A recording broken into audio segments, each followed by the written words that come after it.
This is FYI News 13, brought to you by SSPTV and the Hazleton Standard Speaker. For your information, we head to the coal mines for an important check presentation for the Downtown Hazleton Alliance for Progress. Welcome to FYI on SSPTV. I'm Ken Kara, one of your guides through all of this local information coming your way over the next 20-some minutes. Well, it's a mix of old and the new, as a company that represents our area's heritage is now helping to support its future. Today, officials from Atlantic Coal in Hazel Township presented a check for $7,500 to the Downtown Hazleton Alliance for Progress to support the revitalization effort currently underway in Hazleton's downtown. Those involved are excited about what the mix of past and present can mean for the area. We talked with Adam Wilson, the chairman of Atlantic Coal, Krista Schneider, the executive director of the Alliance, and Alliance president Neil D'Angelo III, whose family is also involved in downtown revitalization. Well, we're trying to grow the anthracite industry in Hazleton and the surrounding area, and we're trying to create jobs for the residents and people around here. So it's important that we get the community's buy-in on what we're doing. In particular, anthracite has some bad reputational issues with the old shaft mining. We are mining in a modern way, a different way. We are taking out the old shaft mines. We're reclaiming the land better than it was before, planting trees, putting lakes back in. We're extracting the mineral, which is now sold for its carbon content, not its heating properties. So it's a whole new aspect for anthracite, and the carbon is used in heating and in filtration and in glass coloration. So it's a whole exciting new area for this industry, which was once huge for Hazleton. We just want to educate people about how the industry is coming forward and the potential opportunities again for Hazleton and the surrounding area if we can grow the production of anthracite in and around the area.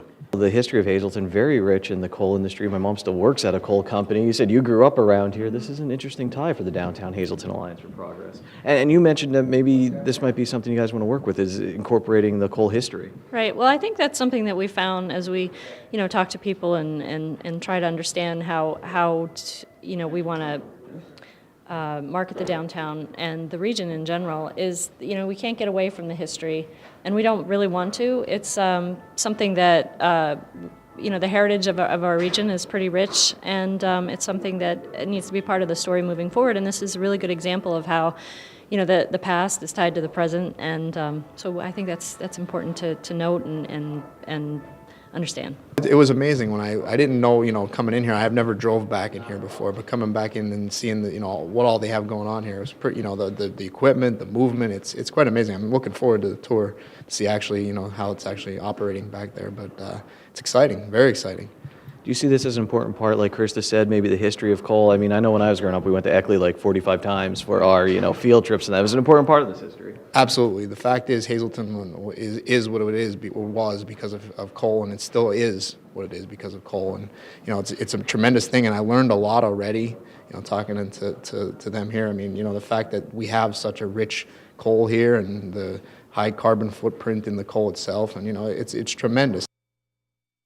It wasn't 45 times, but we did go a lot, and I always enjoyed it going to Eckley. Following today's check presentation, Alliance officials were given a tour of the Hazel Township facility. Well, after more than a half-century at the helm of a well-known hotel and banquet complex on Route 309 in Hazel Township, William Bill Giannetti is retiring. These are photos featuring some of the famous people who visited Giannetti's over the past 65 years. As he retires, Bill Giannetti will now turn over the Giannetti ballrooms and catering to his son Patrick, who has worked with him the past 11 years. However, Bill Giannetti has decided to check out of the hotel business and announce the sale of the Giannetti Best Western Inn and Suites to a private company.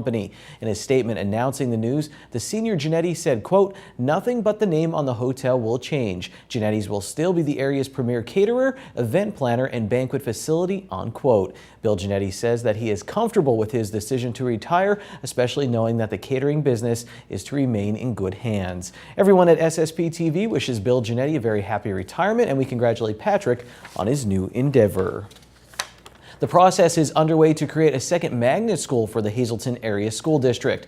The Hazleton Area Arts and Humanities Academy will host an information session for 8th grade students tonight at 7 p.m. at the Hazleton Area High School. A second information session is set for Monday at 6 p.m. at the Hazleton Integration Project. The new magnet school is slated to open in the fall inside Hazleton Area High School. The arts curriculum will feature dance, vocals, instrumental music, visual arts, drama, and mass media. The humanities will include creative writing and social sciences. 125 ninth grade students will be admitted for the first year. The deadline to apply is March 2nd.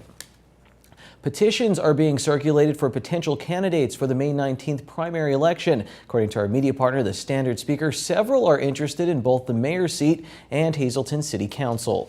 Those interested in the mayor's seat include current council members Jack Mundy and Jeff Cassatt, along with Grace Kuzo and John Medashevsky. Two others expressed interest. Scott Cahalan plans to run as an independent, while Sean M. Donahue is planning a write-in campaign for mayor and council.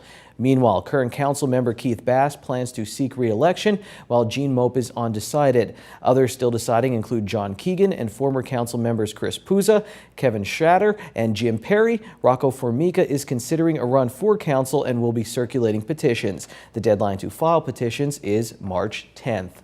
To keep up with local politics, make sure you read our media partner, the Standard Speaker. You can pick up an issue of the newspaper, or you can go online to standardspeaker.com.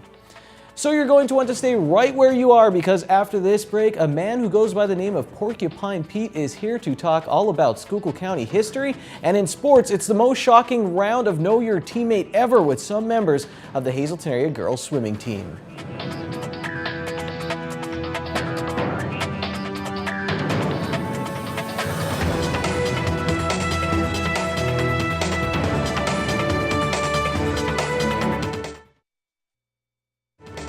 This is FYI News 13, brought to you by SSPTV and the Hazleton Standard Speaker. Each Thursday, we are proud to talk about the many accomplishments and revitalization efforts in downtown Hazleton as part of the Downtown Hazleton Alliance for Progress, and to highlight the many businesses. And today we would like to focus on the Hair of the Dog, a very special business in downtown Hazleton. And we're pleased to be joined by the owner of Hair of the Dog, Melody Fuller. Melody, thanks for being here. Thank you for having me.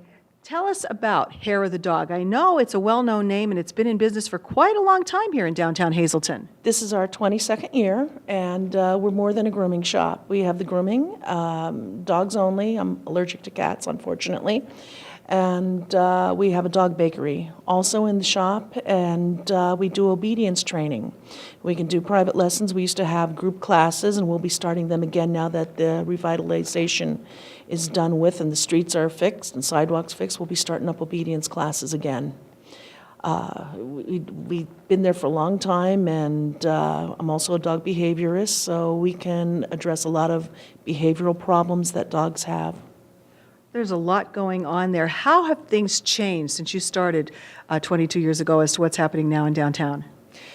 A lot has changed. I think we've suffered a little through the 3 years, and With the road construction? Yeah, with the road construction, and we're very optimistic.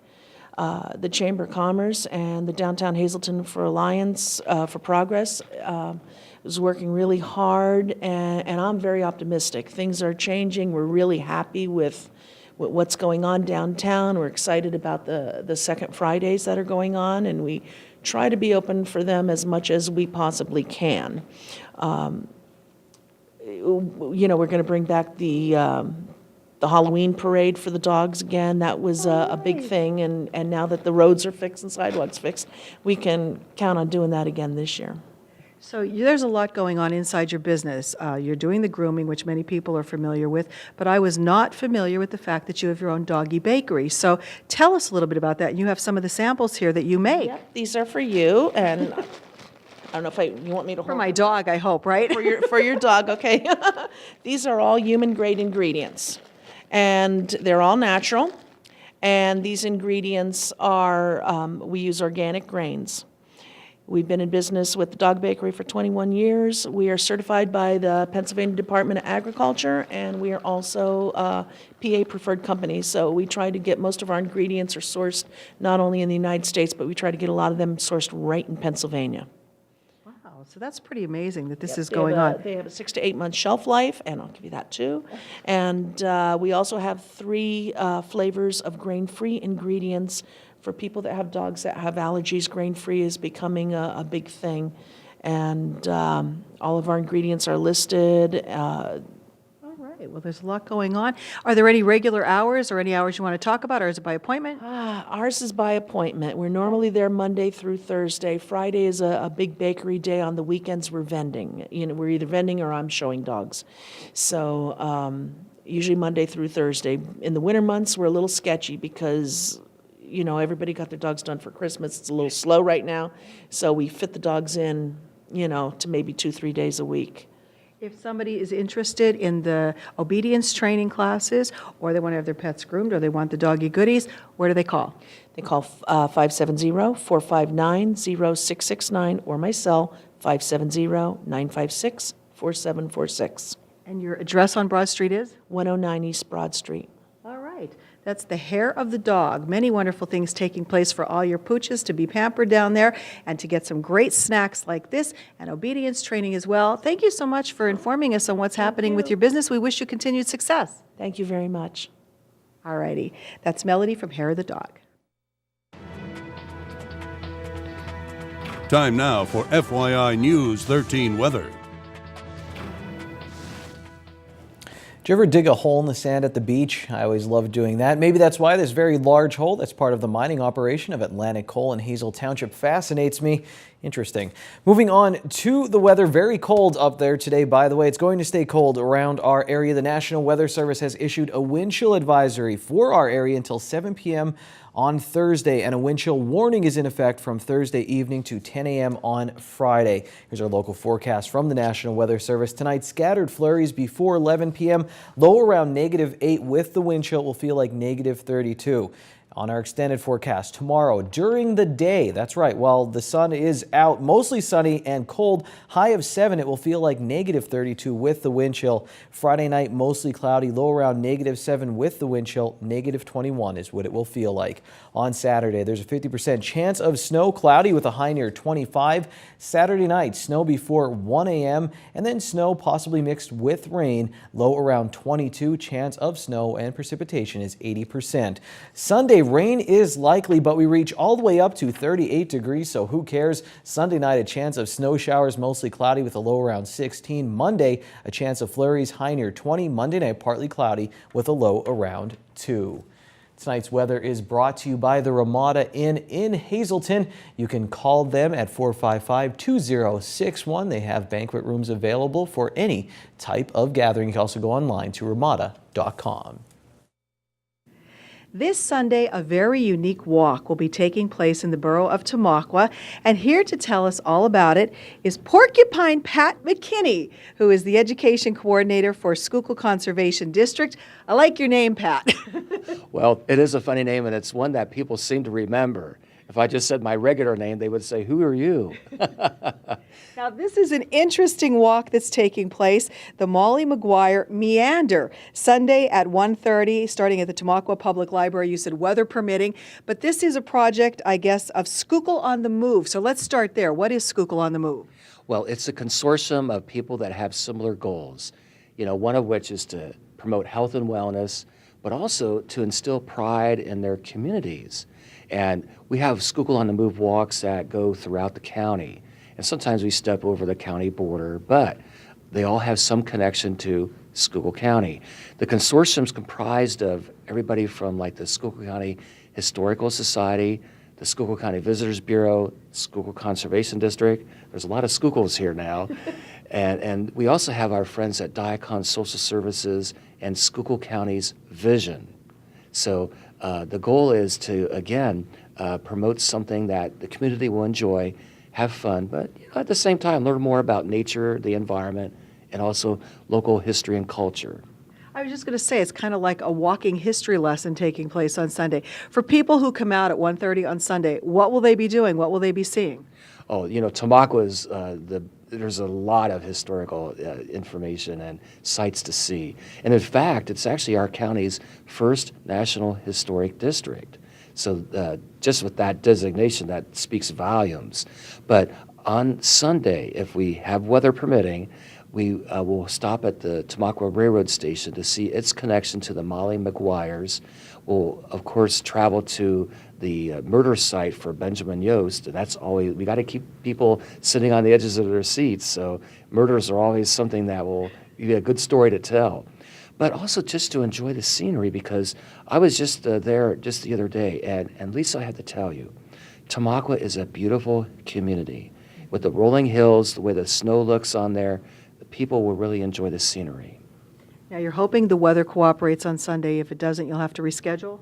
Yes, I suggest that people email me, and I'll be able to respond and be able to say yay or nay, and then what we'll try to do is come up with the postponed date. You know, but this actually was an idea by Judge John Damalakis, who's one of our fervent and dedicated volunteers for School on the Move. He's a history buff. People may know him because he writes for a local monthly free magazine, and he always hits on some historical component. Well, it sounds like a really great idea. Come out, get some exercise, enjoy the beautiful view throughout Tamaqua, and learn a lot of its history as well. Again, it starts at Tamaqua Public Library at 1:30 on Sunday afternoon, weather permitting, and they can email you at? porcupinepat@yahoo.com. All right, and you don't have to register in advance, just show up that day. That would be the idea, yes. All right. Absolutely. Well, we hope the weather cooperates and that a nice crowd comes out. So take part of this wonderful event and learn more about Tamaqua.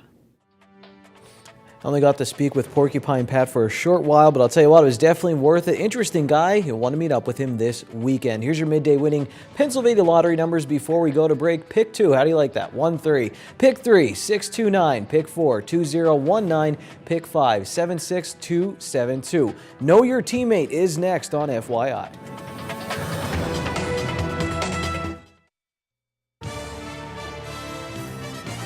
This is FYI News 13 Sports.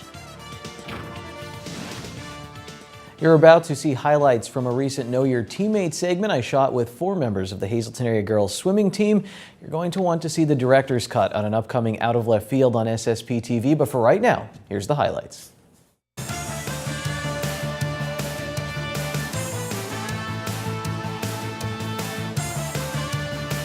Welcome to another edition of the Coal Region's favorite sports game show, Know Your Teammate. Let's meet our contestants. First up is the team of Morgan O'Hara and Caitlin Plebin. Both scored their 1,000th point this season. So question number 1 for Morgan about Caitlin. When did she reach 1,000 points? It was the meet against Wyoming Valley West because I was there, and I also got 1,000 points at meet.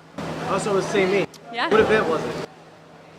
No, we had already previously both gotten 1,000 points, and they just gave us the award at that meet. That event. So when was the actual time she got her 1,000 points? 2 meets before that at Scranton. Is that all right?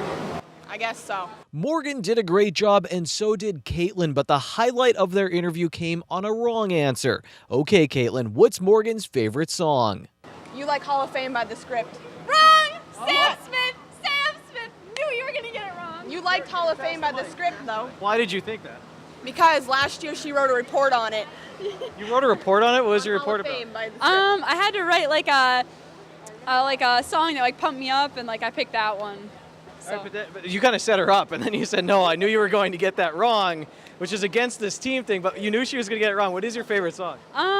I love Sam Smith, yeah. Any Sam Smith song. Morgan and Caitlin got a total of 9.5 points. Now let's meet the competition. Felicia Grego and Shelby Sanko are both 1,000 point scorers who will be swimming in college. Felicia will be going to Westchester University and Shelby is headed to St. Francis University. So Shelby, what's Felicia's favorite item at the swimming concession stand? My mom's pasta salad. That is my favorite. Yes. It's the best. One time I had surgery on my foot, and Shelby brought me a whole bowl of her mom's pasta salad. What makes it so good? Noodles, pepperoni. The pepperoni is the best. These two go back a long way. So Shelby, what would Felicia sing if she was auditioning for American Idol? I honestly have no idea what she would sing. Come on, we sing it on the bus. Oh, Wanna Be by the Spice Girls. Is that right? Yes, we sing that song. I don't know, it's catchy and we sing it all the time. Okay, that's a half point, and yes, that was Morgan O'Hara yelling cheaters in the background. Felicia, what's the #1 thing people don't know about Shelby? Shelby loves Canada. I mean, yeah, I do like Canada, so. Why do you like Canada so much? I don't really know, to be honest. I just like it there. She goes on vacation there all the time. Actually, maybe just once. Even with that correct answer, Team Sam Smith leads by a half point over Team Canada. But wait, this happened. Tell you what I want, what I really, really want. So tell me what you want, what you really, really want. I want to really, really, really want to sing and say, ah. What an effort from Team Canada. I'm going to give them a half point, so it's a tie. But wait a minute. It was Morgan O'Hara from Team Sam Smith that encouraged the singing, so let's give them a half point. So the winners of this round of Know Your Teammate are Morgan O'Hara and Caitlin Plebin. I thought Morgan was going to throw me in the pool because I didn't know who Sam Smith was, but she got over that. Well, that was the biggest upset of the winter sports season because Felicia and Shelby know each other very well. You'll want to see the full version on an upcoming episode of Out of Left Field. FYI standard speaker scoreboard time. The Hazelton Area Cougars boys basketball team, they're moving on. In the District 2/4 Quad H playoffs, they're moving to the semifinals after a win over Wallenpaupack. In the District 2 Single A girls playoffs, Lackawanna Trail beat MMI, and in overtime at home, Penn State Hazelton's women's basketball team survived, and they are in the Penn State University Athletic Conference semifinals this Saturday against top seed PSU Brandywine. Thursday is $1 burger night at Bottlenecks. Get a juicy 4th pound burger for only $1 all night long. Good evening, everyone, and here's tonight's Talk of the Town report. 2 announcements for this evening. First, Holy Trinity Orthodox Church, South Kennedy Drive in McAdoo will be holding a pierogi and halushki sale Friday, February 20th from 10 a.m. to 5:30. Call ahead orders are appreciated, so just call 570-929-2179. And finally, the Welsh Congregational Church will be holding a St. David's Day program on March 1st. The program starts at 3 p.m. We'll be featuring the Freeland Community Choir. Program is free and refreshments and baked goods will be sold. For info, call 570-454-4551. That's tonight's Talk of the Town. News 13 would like to send sincere condolences to the family and friends of these recently departed. Matthew J. Hudson of Sugarloaf Township. Memorial is Saturday at 3 p.m. from the Harmon Funeral Home. Friends may call Saturday from 2 to 3 p.m. Teresa Vaglia, formerly of Hazelton. Mass is Saturday at 10 a.m. at the Holy Martyrs Catholic Church. The Waite and Son Funeral Home is assisting the family. Howard Leroy Brown Jr. of Weatherly. Memorial is Friday at 8 p.m. from the Philip J. Jeffries Funeral Home. Friends may call Friday from 6 to 8 p.m. Marion B. Buskirk, formerly of Danielsville. Services are Friday at 11 a.m. in the George G. Bensing Funeral Home. Friends may call Friday from 10 to 11 a.m.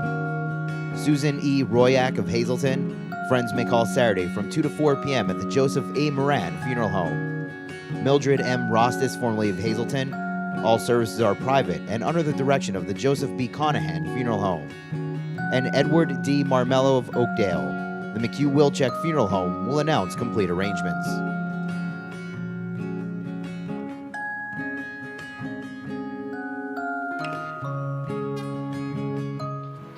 That's all the time we have for today, but don't worry, if breaking news happens, you can go to facebook.com/FYI News 13 or standardspeaker.com. We'll see you again tomorrow. Take it easy, everyone.